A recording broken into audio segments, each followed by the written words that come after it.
ब्राह्मण देवता, हम माता आदि शक्ति के तृतीय स्वरूप की कथा सुनने के लिए अति आतुर हैं। माता आदि शक्ति की तृतीय स्वरूप है माता चंद्रघंटा। माता चंद्रघंटा। माता चंद्रघंटा।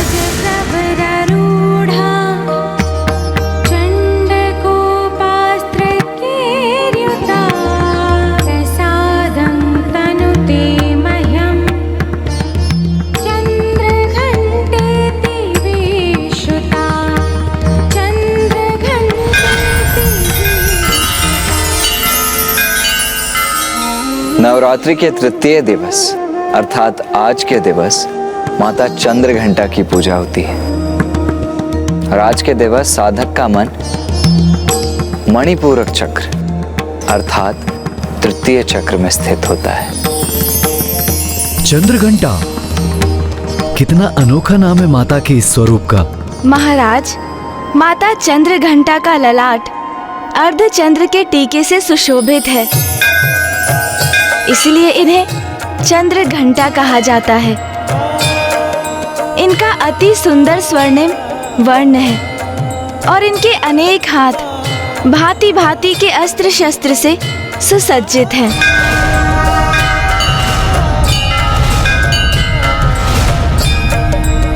ब्राह्मण देवता, आपने हमें ये तो बता दिया कि माता के इस स्वरूप के नाम में चंद्र का समावेश क्यों हुआ, किंतु उनके नाम में घंटा शब्द के जुड़ाव का क्या अभिप्राय है? इस प्रश्न का उत्तर देने हेतु मुझे आपको माता चंद्रघंटा स्वरूप के उजागर होने की कथा सुनानी होगी। ब्राह्मण देवता, कृपया करके ये कथा सुनाइए। माता पार्वती और महादेव का विवाह संपन्न हुआ और विधि विधान के अनुसार माता पार्वती की अपने मायके से विदाई हुई।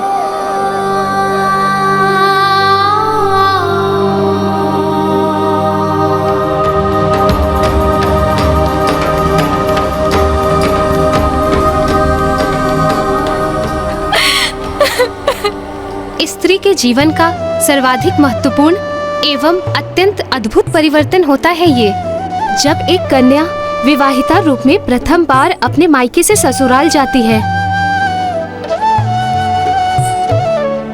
तो इस प्रकार एक ओर माता पार्वती अपने नवीन निवास कैलाश की ओर प्रस्थान कर रही थी, तो वहीं दूसरी ओर तारकासुर अपनी मायावी नगरी शोणितपुर के रूप में अपने नवीन निवास का निर्माण पूर्ण कर चुका था।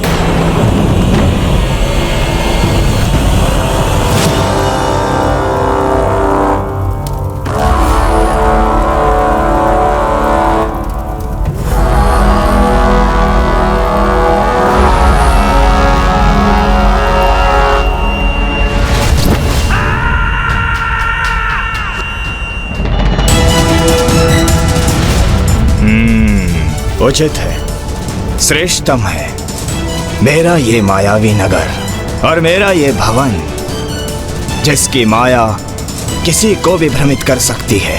मेरा सिंहासन सर्वथा सुरक्षित है, कोई नहीं पहुंच सकता मुझ तक। महाराज, आपके लिए एक शुभ समाचार है। अभी नहीं अट्टासुर, बाद में बताना। आज अति आनंदित हूं मैं, क्योंकि आज मेरे शोणितपुर का निर्माण संपन्न हुआ है। इतनी कठिनाई से यह समाचार लाया हूँ और महाराज ने सुना भी नहीं। क्षमा करें महाराज, किंतु ब्रह्मदेव के वचनों से प्रभावित होकर अपने स्वर्ग का परित्याग कर दिया और उन्हीं के सुझाव से अपने शोणितपुर का भी निर्माण किया। किंतु ये क्या आवश्यक है महाराज? मेरा अर्थ है ये नगरी सुंदर है, उत्तम है, किंतु ऐसा क्या विशेष है इस नगरी में?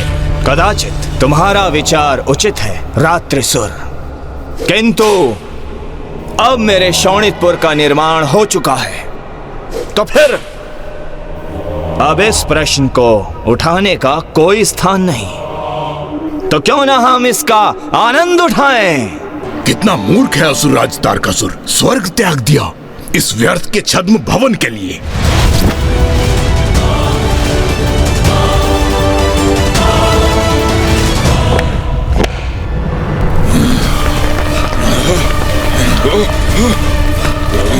अरे ये क्या हुआ?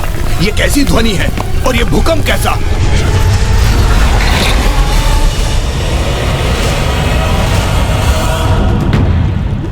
मदिरा, ये तो अत्यंत अद्भुत प्रवाह है मदिरा का। आनंद आएगा अब। आओ आओ, आनंद मनाए हम। रात्रिसुर, तुम मेरे निष्ठावान सेवक हो, मेरे अति विशेष मंत्री हो, तो जाओ और जाकर मदिरा पान का आनंद लो। धन्यवाद असुरराज।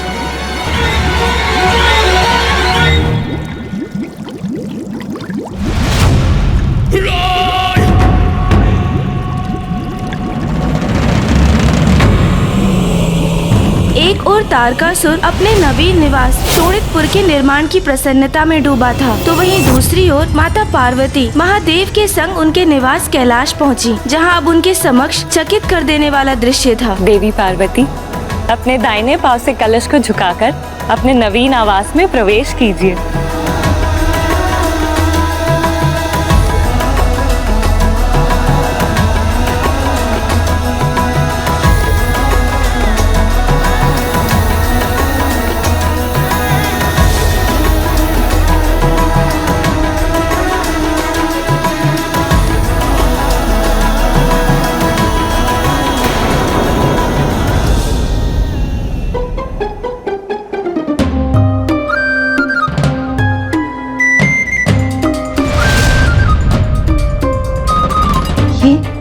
ये सब क्या? देवी पार्वती, अब अपने इस निवास को आपको ही संभालना होगा, और प्रतीत होता है कि आपके समक्ष एक बहुत बड़ी चुनौती है, जिसका सामना आपको स्वयं ही करना होगा। अब आप मुझे आज्ञा दीजिए।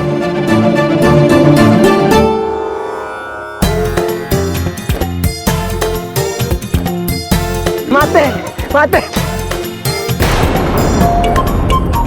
किंतु ये जल तो स्वच्छ नहीं है। नहीं माते, पानी तो ऐसा ही देता होना चाहिए माते, दे दिए। तोतला जी, आप समझे नहीं, माता को जल नहीं चाहिए। उती तो फिर। स्वामी, मुझे ज्ञात है पार्वती, तुम यात्रा से थक गए होंगे, इसलिए अब थोड़ी देर विश्राम कर लो।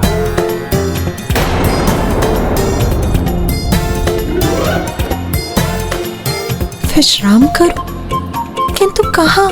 माते आइए, मैं आपको भवन दिखा देता हूँ, आइए ना।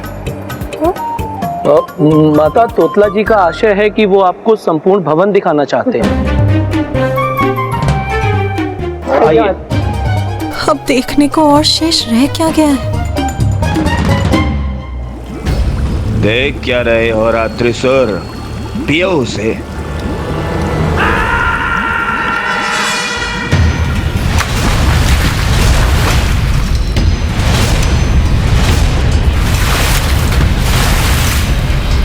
मदिरा पान तो मैं भी करूंगा। रुको अट्टासुर, अपनी बारी की प्रतीक्षा करो। कार्य सभी मैं करूं, और विशेष रहे ये रात्रिसुर मदिरा पान का आनंद ले। महाराज मुझे एक तुच्छ सेवक के समान ही समझते हैं, जो बस प्रतीक्षा ही करे अपनी बारी की।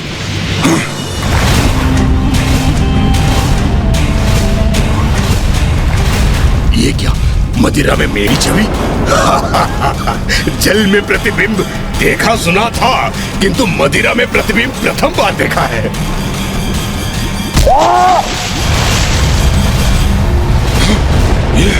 ये क्या हुआ? ये तो मदिरा में ही समाहित हो गया।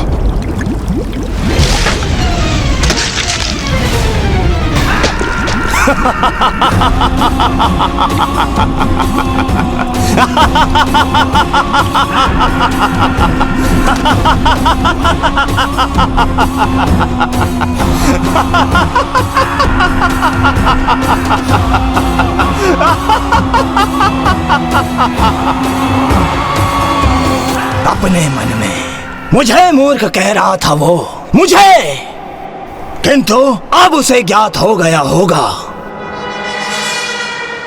कि शोणितपुर में क्या विशेषता है। मायावी है मेरा शोणितपुर, मायावी।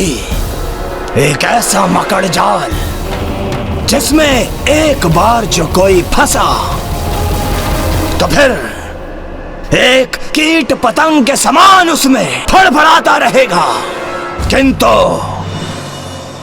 वहां से मुक्त नहीं हो पाएगा।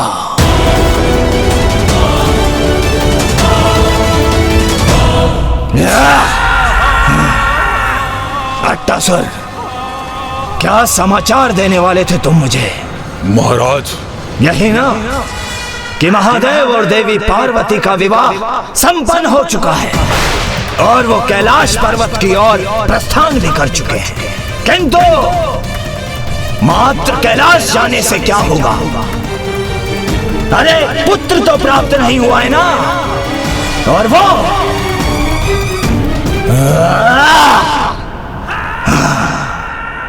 मैं कदापि संभव नहीं होने दूंगा।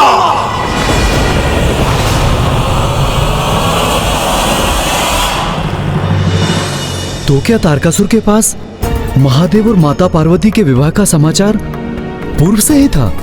हाँ, किंतु तारकासुर को इसकी कोई चिंता नहीं थी, क्योंकि शोणितपुर का निर्माण तो हो चुका था और अपनी इस मायावी नगरी में उसे स्वयं के सुरक्षित होने का आभास भी हो रहा था। और उधर कैलाश में माता पार्वती प्रथम बार अपने जीवन में सब कुछ अस्त व्यस्त देख रही थी। आइए माते, आइए। माते ये देखिए, ये अपना सुंदर लतोई दल।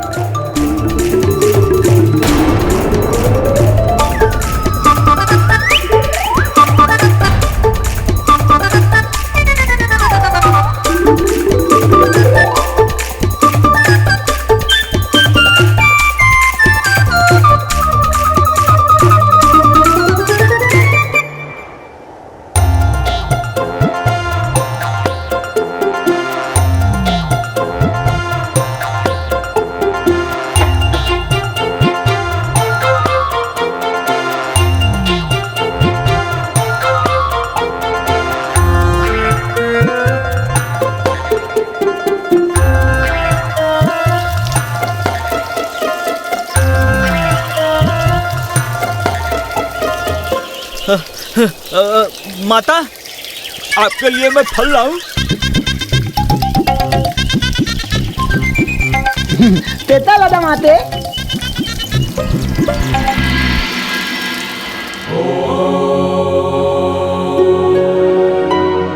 इन सब के मध्य स्वामी ध्यान मग्न है। स्वामी,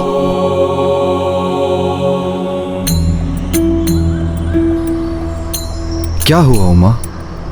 स्वामी, हमारे भवन की अवस्था। क्या हुआ हमारे भवन को? मेरा अर्थ है, ये सभी ऐसा क्यों है यहाँ? यहाँ कुछ भी सुव्यवस्थित नहीं, सभी कुछ अस्त व्यस्त है। इतनी धूल एकत्रित है यहाँ, और रसोई गृह में पात्र भी छिन्न भिन्न है, और इतना मैला है वहाँ। ऐसा प्रतीत हो रहा है कि कितने समय से उसे किसी ने बुहारा तक नहीं, और रसोई घर में भोजन नहीं है, स्वच्छ जल नहीं है, और सभी का वो तो अपनी इच्छा अनुसार जहां तहां निद्रा में लीन। तो ये है आपकी चिंता का कारण? हाँ स्वामी। प्रिय, बाहर से मलिन प्रतीत होने वाला भीतर अपार सुंदरता को जन्म दे सकता है। कमल पुष्प भी कीचड़ में ही फलता फूलता है और खिलकर अपनी सुंदरता बिखेरता है। मैं तो व्यवस्था अव्यवस्था की विचार और आभास दोनों से ऊपर हूँ, किंतु यदि आपकी चिंता यह है कि आप विश्राम कहाँ करेंगी? विश्राम, निद्रा, उसका तो विचार भी नहीं है मेरे मन में। आपने मेरी चिंता ध्यान से नहीं सुनी स्वामी। पार्वती, मैं तो यहाँ इस वृक्ष के नीचे ही वास करता हूँ, किंतु मैं आपकी चिंता अवश्य समझ सकता हूँ और उसका निवारण करने हेतु मैं अभी नंदी को आदेश देता हूँ कि वो आपके लिए एक विशेष कक्ष का निर्माण करे। और अब आप भी इन व्यर्थ के विचारों को त्यागिए उमा। और मेरे साथ यहाँ बैठकर ध्यान करने का प्रयास करिए, क्योंकि ध्यान करने से सभी चिंताएं स्वतः मिट जाती हैं। नहीं स्वामी, आपका ध्यान अत्यंत महत्वपूर्ण है, किंतु जो मैं कह रही हूँ वो भी अत्यंत महत्वपूर्ण है। और नंदी जी जो कर सकते हैं वो मुझे ज्ञात हो चुका है, और मैं ये भी समझ चुकी हूँ अब जो कुछ भी करना है मुझे स्वयं ही करना है।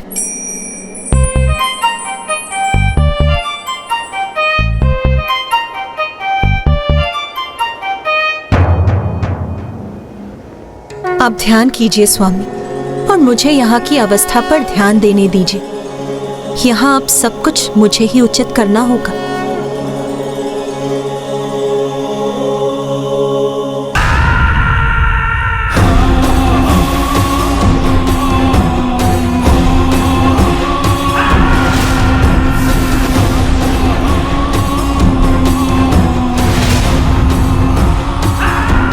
ये क्या? असंख्य अंड महाराज, ये क्या है? वृद्ध हो गए हो तुम मट्टासुर, इसलिए ये समझने में असमर्थ हो कि ये मेरे नवीन असुर हैं। ये कैसे असुर महाराज, जिनके ना हाथ है, ना पांव है और ना ही मुख है? तन से ही नहीं, मन से भी वृद्ध हो चले हो तुम मट्टासुर। अभी अंडे से बाहर आने वाले नवजात असुर हैं ये, और जब ये बाहर आएंगे तीव्र रक्त पिपासा होगी इनकी। समय आ गया है मेरे सुंदर असुरों, आओ बाहर आओ।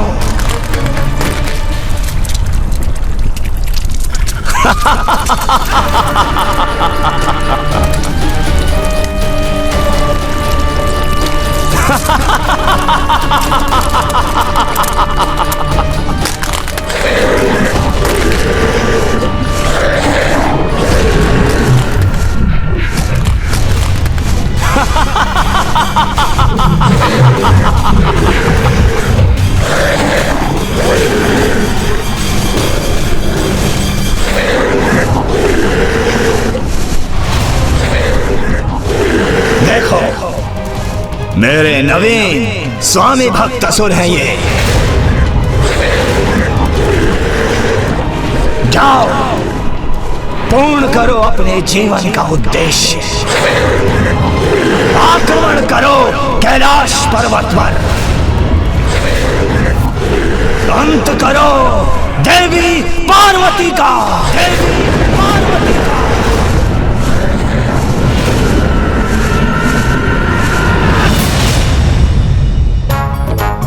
क्या स्वादिष्ट खाने के स्वप्न आ रहे हैं। अरे, स्वप्न में भी तुम्हारे स्वभाव की तुच्छता नहीं गई। स्वप्न भी देखा तो मात्र इसी का। अच्छा, तो निद्रा में भी इन्हें भोजन के ही स्वप्न आ रहे हैं। अरे वाह, इतना स्वादिष्ट भोजन।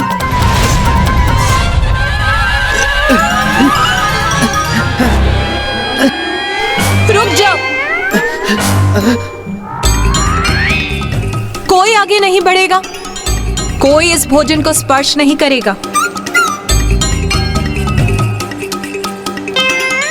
क्या हुआ माता?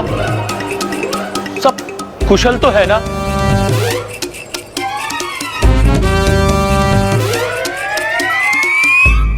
माता, ये मिष्ठान, ये पकवान आपने स्वयं तैयार किए?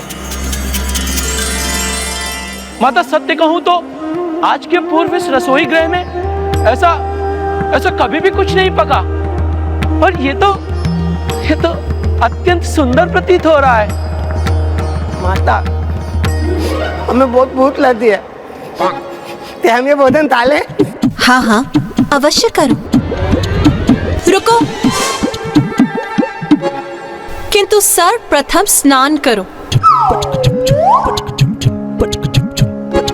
उसके बाद इस संपूर्ण स्थान को बुहारो। हम सभी एक स्वच्छ स्थान पर शिवलिंग की स्थापना करेंगे। फिर प्रभु की पूजा के बाद सर्वप्रथम महादेव के भोजन प्राप्त करने के बाद मैं तुम सभी को भोग प्रदान करूंगी। जो आज्ञा माता।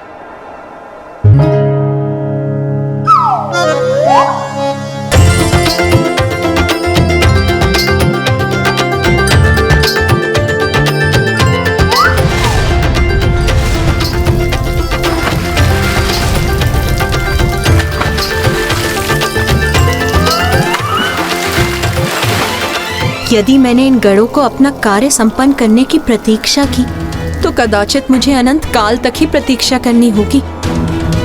मैं पूजा की तैयारी आरंभ करती हूँ। माता ये लीजिए पूजा की सामग्री। एक ओर माता कैलाश की अवस्था में सुधार ला रही थी, तो दूसरी ओर तारकासुर के नवजात असुर माता को क्षति पहुंचाने हेतु कैलाश की ओर बढ़ रहे थे। यह अखंड ज्योत कैलाश को सदा प्रकाशित करती रहे।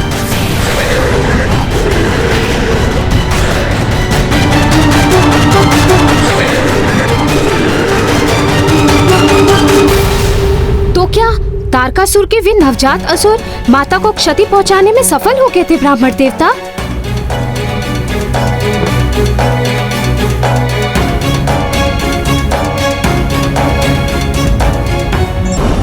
माता चंद्रघंटा का विवाह माता पार्वती के रूप में महादेव से होने के पश्चात वे अपने नवीन निवास कैलाश तो पहुंच गईं, किंतु वहां चारों ओर सब कुछ अस्त व्यस्त देखने के पश्चात उन्होंने तत्काल गणों को सब कुछ पुनः सुव्यवस्थित करने के कार्य में लगा दिया और माता स्वयं शिवलिंग की पूजा स्थापना करने में जुट गईं।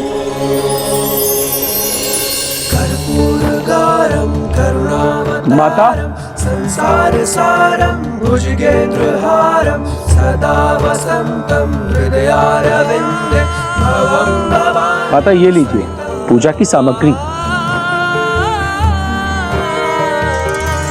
एक ओर माता कैलाश की अवस्था में सुधार ला रही थीं, तो दूसरी ओर तारकासुर के नवजात असुर माता को क्षति पहुंचाने हेतु कैलाश की ओर बढ़ रहे थे।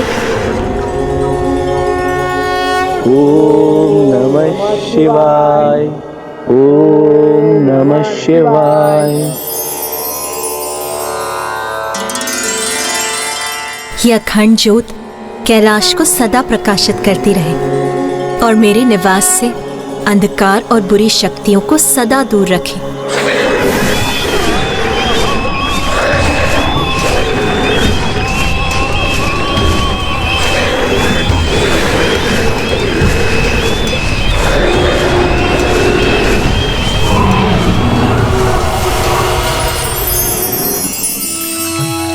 ओम नमः शिवाय, ओम नमः शिवाय, ओम नमः शिवाय, ओम नमः शिवाय, महेश्वराय नागेंद्रहाराय त्रिलोचनाय भस्मांगरागाय महेश्वराय नित्याय शुद्धाय दिगंबराय तस्मै नकार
घंटा घंटे की नाद से पाप विनाशे हरती सारी विपदा है माँ हरती सारी विपदा है माँ हरती सारी विपदा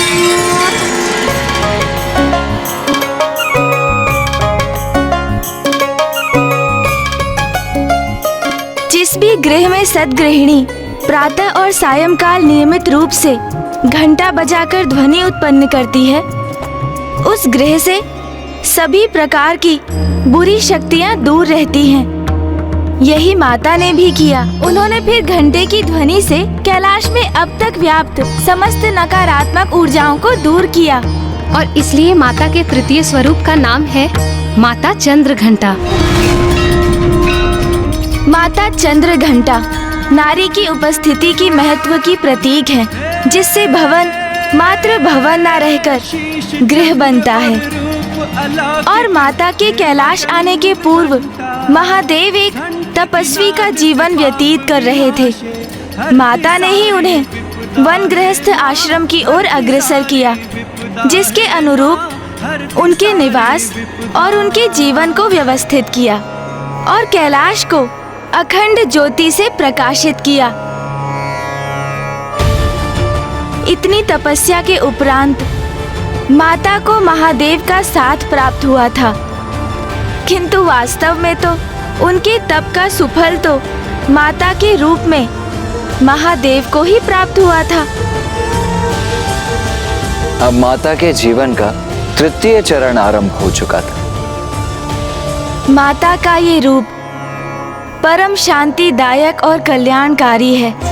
इनका ध्यान हमें लोक और परलोक दोनों में ही सुख सद्गति प्रदान करता है। देवी चंद्र घंटा की आराधना से साधक में वीरता निर्भयता के साथ साथ सौम्यता और विनम्रता का भी विकास होता है। माता चंद्र घंटा का ध्यान करने से साधक का तृतीय चक्र अर्थात मणिपूरक चक्र जागृत होता है।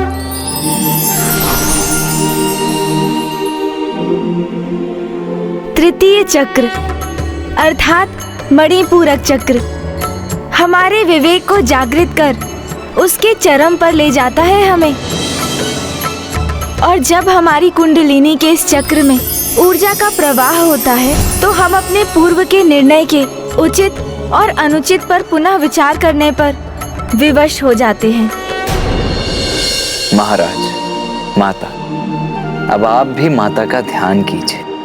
अवश्य। पिंड जज प्रवरारूढ़ा चंड कोपास्त्र केर्युता प्रसादं तनुते मह्यं चंद्रघंटेति विश्रुता। महादेव, काशी में एक ही राजा हो सकता है। यदि मुझे यहाँ राज्य करना है तो आपको यहाँ से प्रस्थान करना होगा।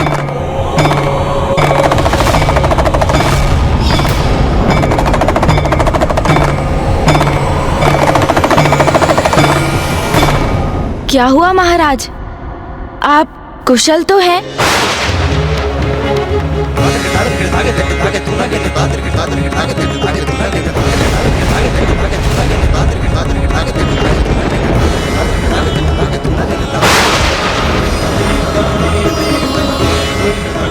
ऐसा क्यों आभास हो रहा है मुझे कि जैसे मुझसे कोई बहुत बड़ी भूल हो गई हो।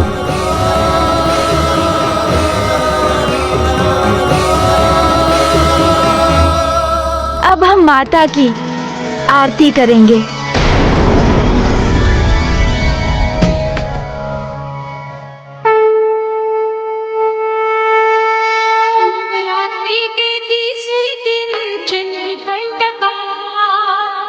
मस्तक पर है चंद्र मंद मंद मुस्कान सांपों में शब्द है खड्ग समान झंकार से हरती दुष्ट के प्रहार सिंह वाहिनी दुर्गा चमके स्वर्ण शरीर करती विपदा शांति हरो भक्त की पीर मधुर वाणी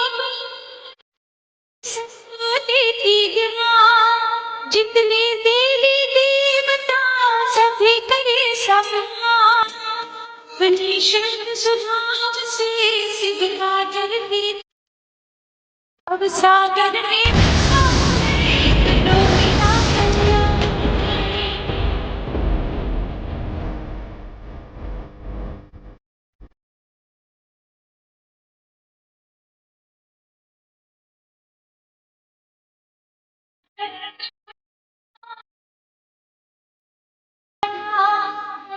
चंद्र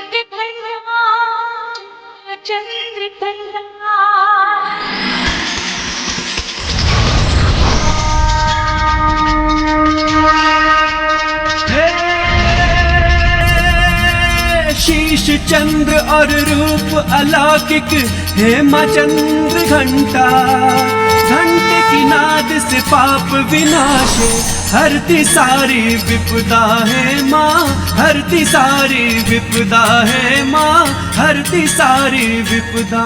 कल प्रातः हम माता के चतुर्थ स्वरूप की कथा सुनेंगे। चतुर्थ स्वरूप अर्थात चतुर्थ दिवस। हर दिवस के साथ मुझे ज्ञान के साथ ग्लानि का आभास क्यों हो रहा है?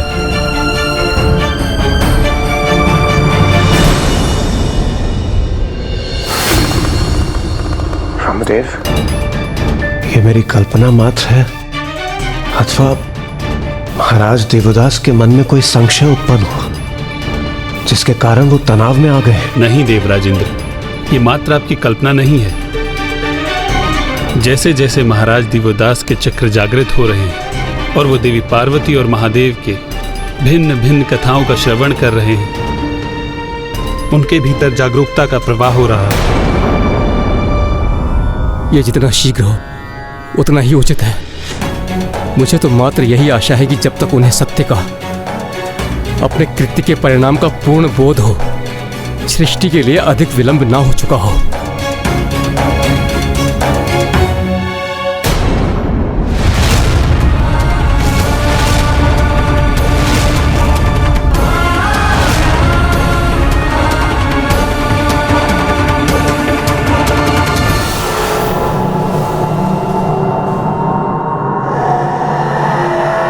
काशी में मात्र एक ही राजा रह सकता है, फिर वो काशी राजा आप हैं अथवा मैं। इसका निर्णय मैं आप पर छोड़ता हूँ प्रभु। और यदि राजा बनने का कर्तव्य मुझे पालन करना है तो आपको काशी छोड़कर जाना होगा महादेव, तो आपको काशी छोड़कर जाना होगा महादेव।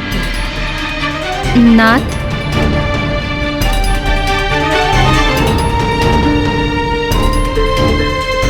नाथ, मैं पूजा के समय से देख रही हूँ आप बहुत तनावग्रस्त प्रतीत हो रहे हैं। सब कुशल तो है ना? मैं तो माता के अगले स्वरूप की कथा श्रवण करने की प्रतीक्षा कर रही हूँ।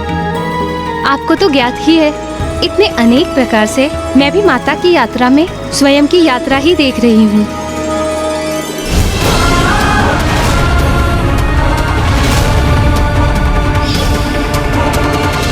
आज जीवन में मुझे पहली बार आभास हो रहा है कि जैसे मुझसे कोई भूल हुई है। भूल? आपसे? कौन सी भूल महाराज? ये तो मुझे भी ज्ञात नहीं। नहीं नाथ, आपसे कोई भूल हो ये कैसे संभव है? आप काशी के महाराज हैं। न्यायप्रियता और धर्मप्रायणता के उत्कर्ष उदाहरण हैं आप।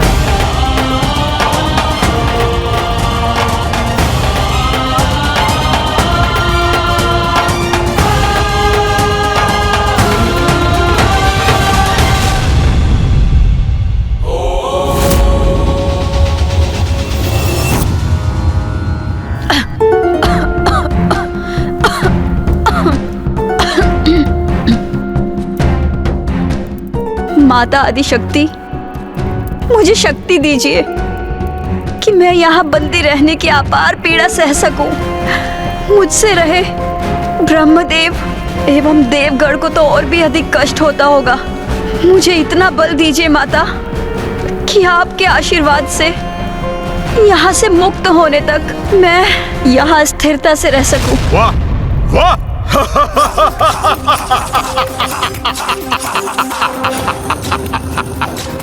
वेद माता, बड़ी निस्वार्थ प्रार्थना की है तुमने। वेद की देवी, सुनो मेरा सुझाव। देवताओं की चिंता छोड़ो और अपनी चिंता करो, क्योंकि तुम्हें मुक्त कराने यहां कोई नहीं आएगा, ना वो देवता और ना ही तुम्हारी आदि शक्ति माता। मुझे विश्वास है माता पर, इसलिए मुझे अपनी कोई चिंता नहीं। किंतु तुम अवश्य अपनी चिंता करो दुर्गमासुर। तुम्हारे पास जो समय है उसका सदुपयोग करो, क्योंकि तुम्हारा अंत निश्चित है। क्योंकि यदि माता यहाँ नहीं पहुंची तो अवश्य उसके पीछे कोई बड़ा कारण है। माता तुम्हारा विनाश करने अवश्य यहाँ पहुंचेंगी, तब तुम्हें क्षणिक अवकाश भी प्राप्त नहीं होगा।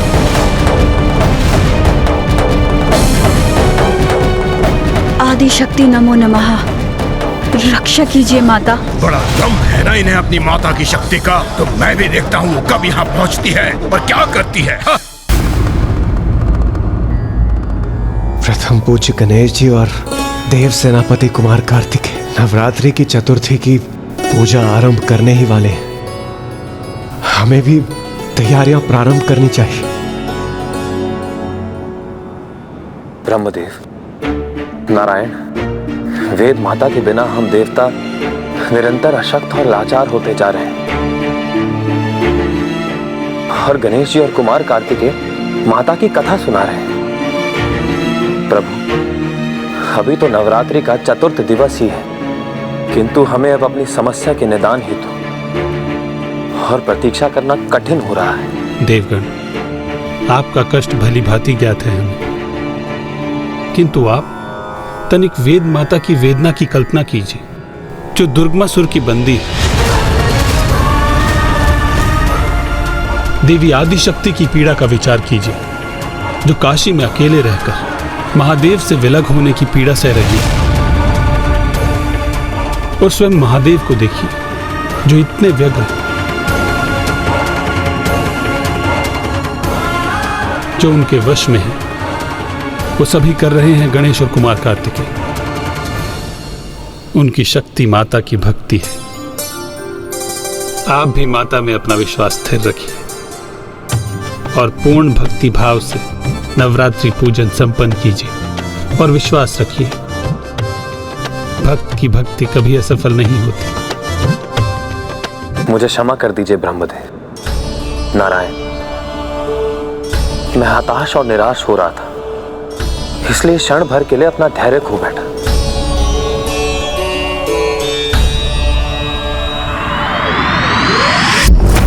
आज नवरात्रि का चतुर्थ दिवस है।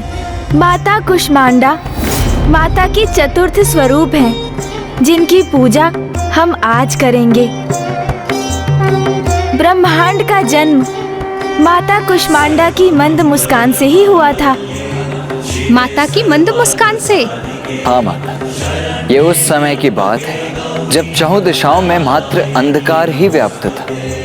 सृष्टि का कहीं कोई चिन्ह मात्र भी नहीं था।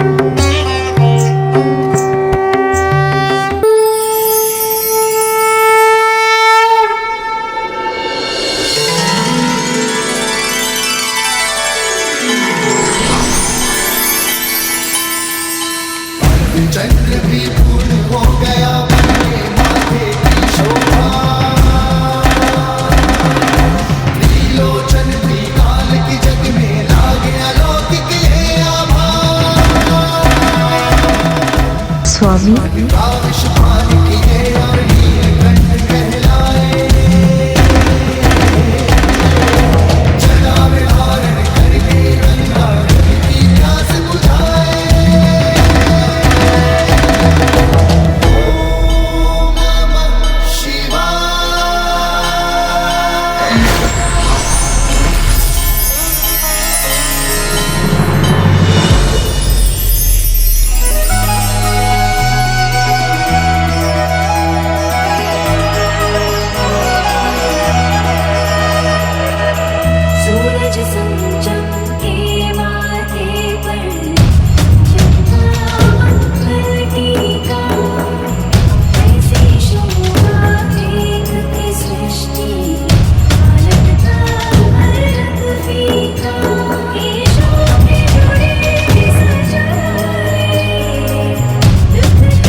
नामक स्त्री प्रतीक है एक सुखी संपन्न परिवार का, और माता के लिए परिवार तो पूरी सृष्टि थी। इसलिए महादेव के साथ उनकी हंसी और मुस्कान ने अंधकार को दूर कर एक नवीन सृष्टि को जन्म दिया।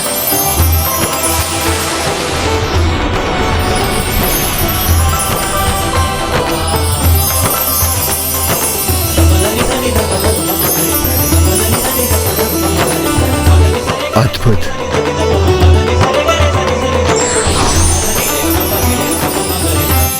माता ने अपनी मंद मुस्कान से संपूर्ण सृष्टि को प्रकट कर दिया था। पृथ्वी, ग्रह, सूर्य, तारे, आकाश गंगा, किंतु सृष्टि को जीवन हेतु सूर्य देव के प्रकाश की आवश्यकता थी।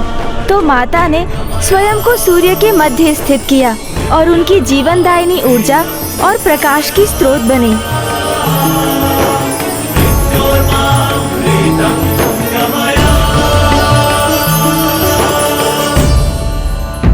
माता आदि शक्ति उन देवाधिदेव महादेव की सहचारिणी थी, जिन्हें कभी किसी के प्रति आसक्ति नहीं हुई थी। अब उन्हीं महादेव का स्नेह पाकर माता अत्यंत प्रसन्न थी, और उसी प्रसन्नता से माता के शरीर से जो दिव्य तरंगे प्रस्फुटित हुई, उसने अंधकार को दूर कर एक नवीन प्रकाशमय सृष्टि की रचना करने आरंभ कर दी।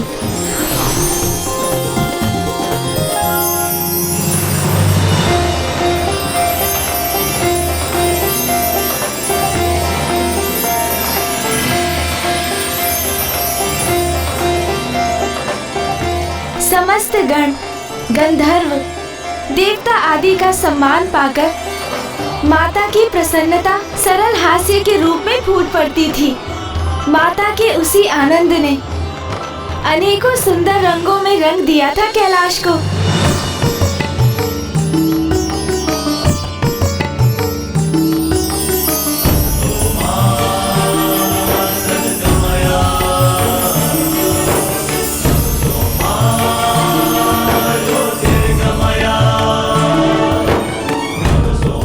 माता के आगमन से समस्त कैलाश में आनंद का नाद गूंज उठा है। ऐसा प्रतीत होता है मानो माता ने एक नवीन कैलाश का सृजन किया हो। मेरी प्रभु से यही प्रार्थना है कि माता सदैव इसी प्रकार से आनंदित रहें, क्योंकि उन्हीं की प्रसन्नता के कारण ही समस्त कैलाश आनंद से झूम उठा है। माता कुष्मांडा की मुस्कुराहट इसकी भी प्रतीक है कि एक नारी की मुस्कान से ही पुरुष का संसार संपूर्णता को प्राप्त करता है। जहाँ नारी प्रसन्न होती है, वो गृह भी प्रसन्नता से परिपूर्ण होता है, और जहाँ नारी दुखी रहती है, उस गृह में सुख और चैन स्थापित नहीं होता। इसलिए नारी को कभी दुखी नहीं करना चाहिए, सदा नारी का सम्मान करना चाहिए। ब्राह्मण देवता, मैं तो अपने पति देव को सदा यही कहती आई हूँ कि अपनी पत्नी को सुखी रखिए, क्योंकि मैं मुस्कुराऊंगी तो राजभवन में सदा प्रसन्नता स्थापित रहेगी।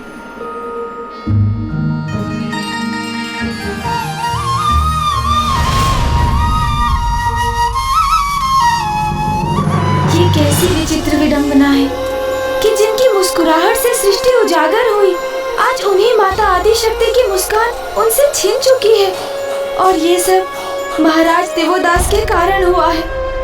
मेरी माँ प्रसन्न नहीं रहेंगी तो काशी में भी कहाँ समृद्धि हो सकेगी।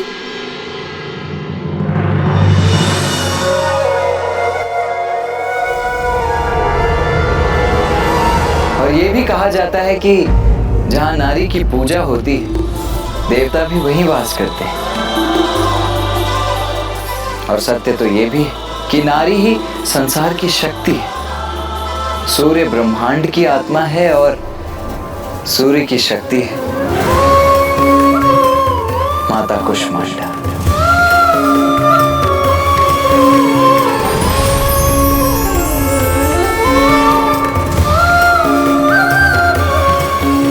माता कुष्मांडा हृदय के चक्र में वास करती है, जिसे अनाहत चक्र भी कहा जाता है। ये तो सर्वथा उचित है कि माता कुष्मांडा सूर्य के हृदय में निवास करती हैं। इसीलिए वो समस्त ऊर्जा का स्रोत भी हैं। इसीलिए नवरात्रि के चतुर्थ दिवस पूर्ण हृदय से माता कुष्मांडा की पूजा करनी चाहिए। इनकी पूजा से रोग और शोक दोनों का ही नाश होता है तथा आयु, यश, बल और आरोग्य की प्राप्ति होती है और जीवन काल के उपरांत परम पद की भी प्राप्ति होती है। तो आइए अब हम माता कुष्मांडा की पूजा करते हैं।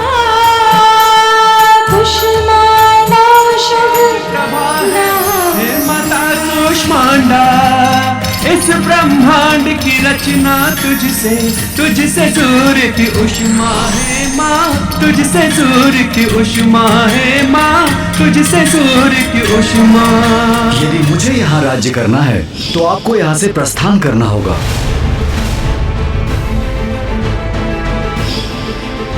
उस दिवस भी जगत पिता महादेव मुझे ऐसे देख रहे थे जैसे अपने प्रिय पुत्र को देख रहे हो। जब अनाहत चक्र निर्वाध रूप से कुंडलिनी की ऊर्जा से प्रकाशित होता है तो तब व्यक्ति अपने अहंकार के भाव से पूर्णतः रिक्त होकर संबंधों की असीम गहराइयों को समझकर उन्हें स्वीकार कर लेता है। जैसे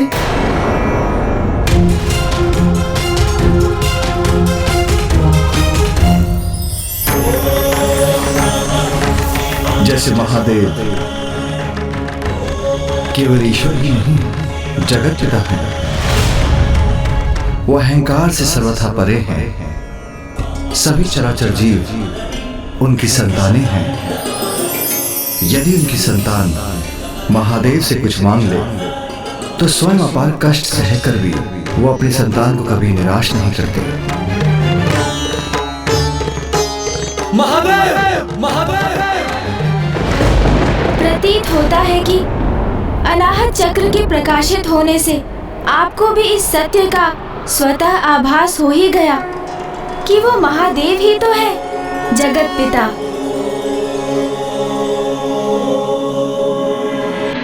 अब हम माता की आरती करेंगे।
पर अद्भुत तेज प्रभा है, हे माता कुष्मांडा। इस ब्रह्मांड की रचना तुझसे सूर्य की उष्मा है माँ, तुझसे सूर्य की उष्मा है माँ, तुझसे सूर्य की उष्मा। महाराज, माता, कल नवरात्रि का पंचम दिवस है और कल हम माता के पंचम स्वरूप स्कंद माता की कथा सुनेंगे।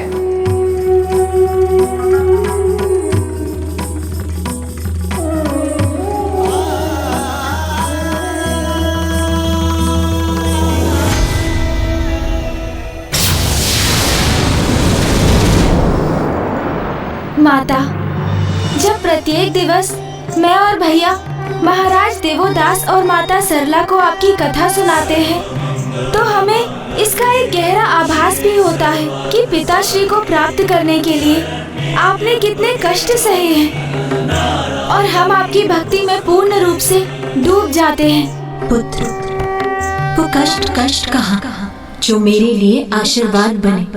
तब से मुझे महादेव का सानिध्य प्राप्त हुआ और उनसे विवाह के उपरांत कैलाश मेरा निवास बना। और पुत्र, कल तुम एक ऐसी कथा कहने जा रहे हो जो मेरे हृदय के अत्यंत निकट है, मुझे अत्यंत प्रिय है। मेरे मातृत्व के सुख को प्राप्त करने की कथा, जब मुझे कार्तिकेय पुत्र रूप में प्राप्त हुआ।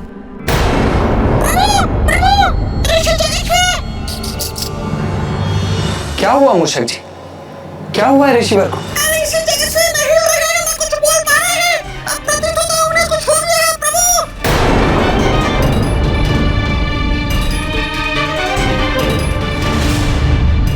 जाओ पुत्र, वहां जाकर अपना कर्तव्य निभाओ।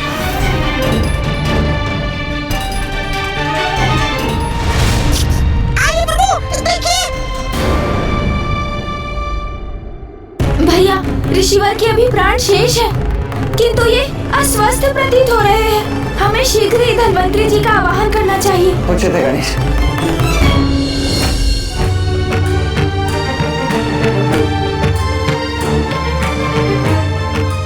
मैं इनके मुख में एक औषधि डालता हूँ। किंतु धन्वंतरी जी, ऋषिवर तो कुछ भी ग्रहण नहीं करेंगे। उन्होंने निर्जल और निराहार रहने का संकल्प लिया है। उस अवस्था में मैं लेप लगाकर इनका उपचार करने का प्रयास करता हूँ।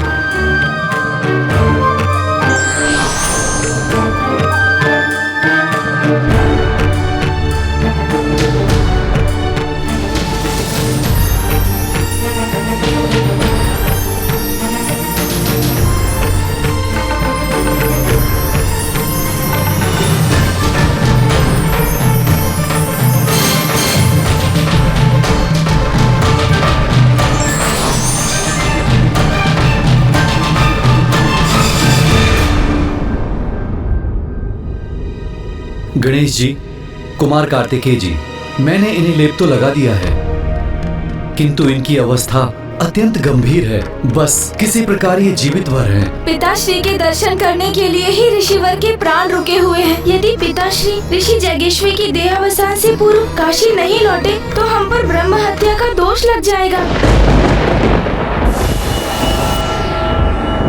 नवरात्रि का आज पंचम दिवस है और आज हम माता के स्कंद माता स्वरूप की उपासना करते हैं।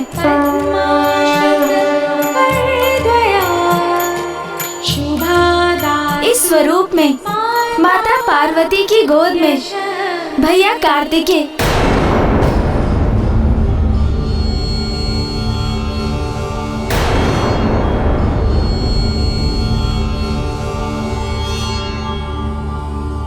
भैया? महाराज, मेरा अर्थ था कुमार कार्तिकेय, अर्थात गणेश जी के बड़े भैया। वो माता पार्वती की गोद में रहते हैं।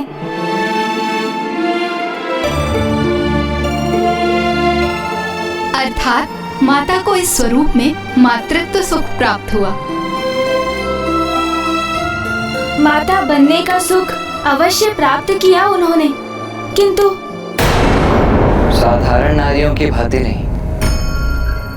अर्थात माता ने गर्भ धारण कर कुमार कार्तिकेय को जन्म नहीं दिया।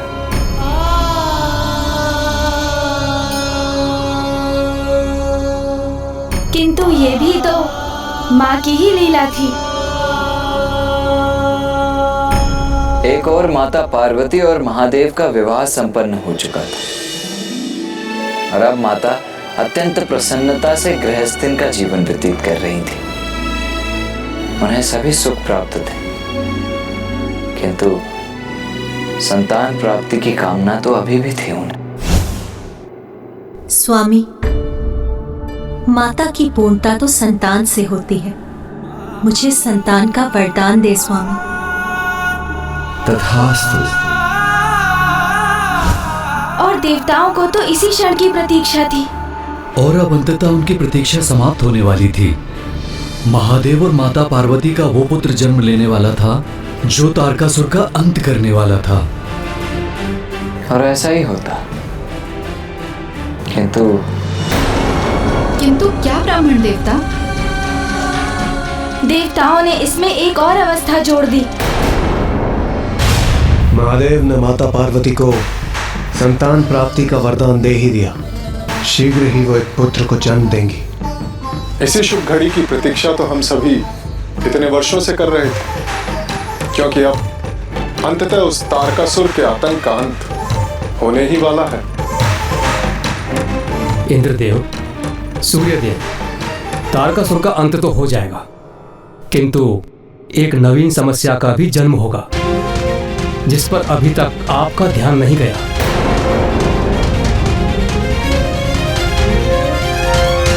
समस्या? कैसी समस्या अग्निदेव? महादेव अतुलनीय बल के सागर हैं और माता आदिशक्ति समस्त ब्रह्मांड में व्याप्त शक्ति की प्रतीक हैं। स्वयं प्रकृति हैं वो। महादेव और माता दोनों अनंत अपार हैं। उनके संयोग से उत्पन्न पुत्र महावीर और महायोद्धा होंगे, जिनकी शक्ति का अनुमान लगाना भी कठिन है। और उनकी अपार शक्ति यदि स्वर्ग पर लक्षित हुई तो कहीं मेरा पद ही मुझसे न छिन जाए।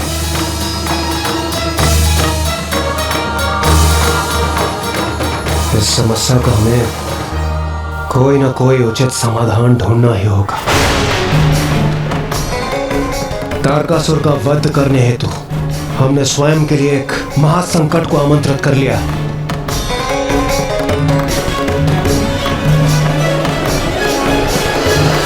देवराज, अब इसका मात्र एक ही उपाय शेष है।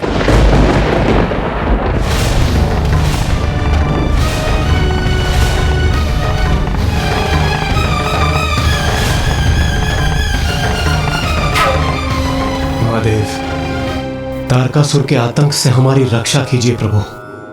केवल आप ही का पुत्र उसका अंत कर सकता है। आपका ऐसा पुत्र महादेव जो केवल आप ही के अंश से उत्पन्न हो, जिसमें माता पार्वती की कोई भूमिका और कोई योगदान न, कोई भूमिका और कोई योगदान न, कोई भूमिका और कोई योगदान न।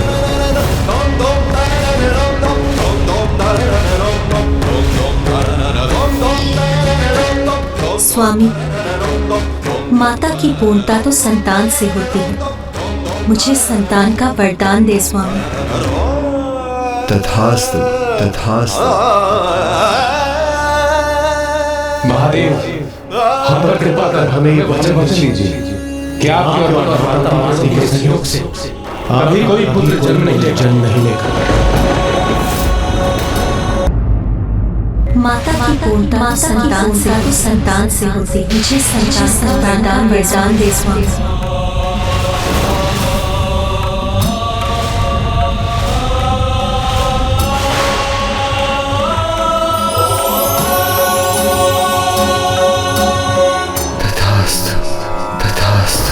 जब माता पार्वती को ज्ञात हुआ कि महादेव ने देवताओं को क्या वचन दिया है, तो वो अत्यंत कुपित हुई।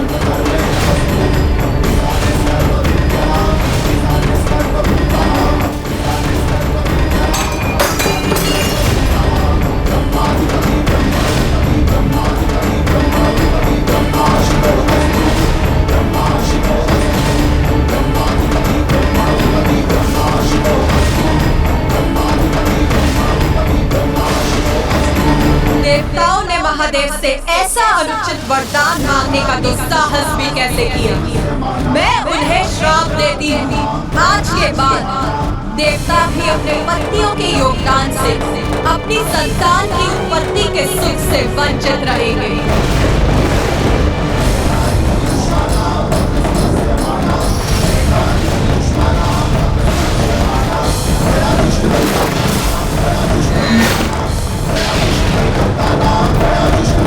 जब महादेव को ज्ञात था ब्राह्मण देवता कि माता पार्वती संतान प्राप्ति को लेकर अत्यंत उत्साहित थी, तो उन्होंने देवताओं को ऐसा वरदान क्यों दे दिया?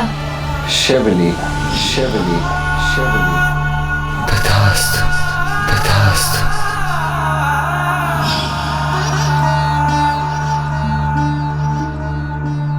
ना कुछ उनकी इच्छा के बिना हुआ है और ना कुछ उनकी इच्छा के बिना होगा। अर्थात ब्राह्मण देवता, इस वरदान के पीछे भी महादेव की कोई लीला छिपी हुई थी। आपने सर्वथा उचित समझा महाराज। वास्तविकता में इस घटना के पीछे पूर्व काल में घटित एक प्रसंग था। एक बार महादेव और माता पार्वती भ्रमण कर रहे थे।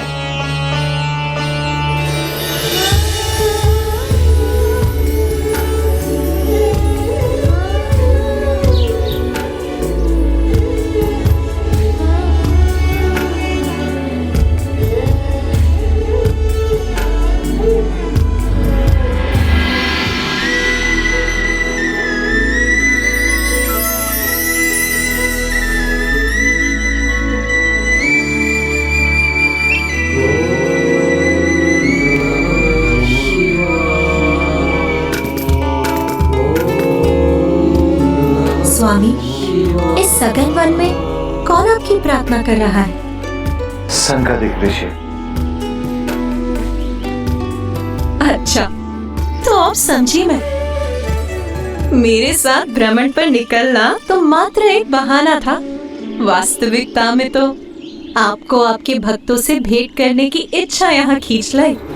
कहिए, उचित कह रही हूँ ना मैं स्वामी? महेश्वरी, भक्त भगवान के दर्शन के लिए जितने आतुर होते हैं, उतने ही आतुर भगवान भी भक्त से भेंट करने के लिए होते हैं। तो चलिए ना, मैं भक्त और भगवान के मध्य आऊं, ये मुझे कदापि स्वीकार नहीं।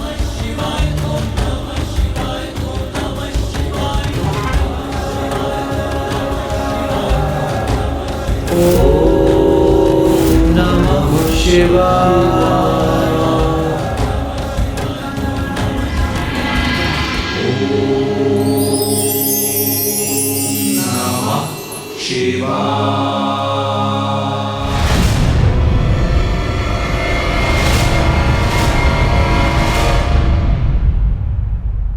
हमारी प्रत्येक इच्छा पूर्ण हो यह आवश्यक नहीं, किंतु उसके पीछे अवश्य कोई ना कोई बड़ा कारण छिपा होता है, यह समझने की आवश्यकता है।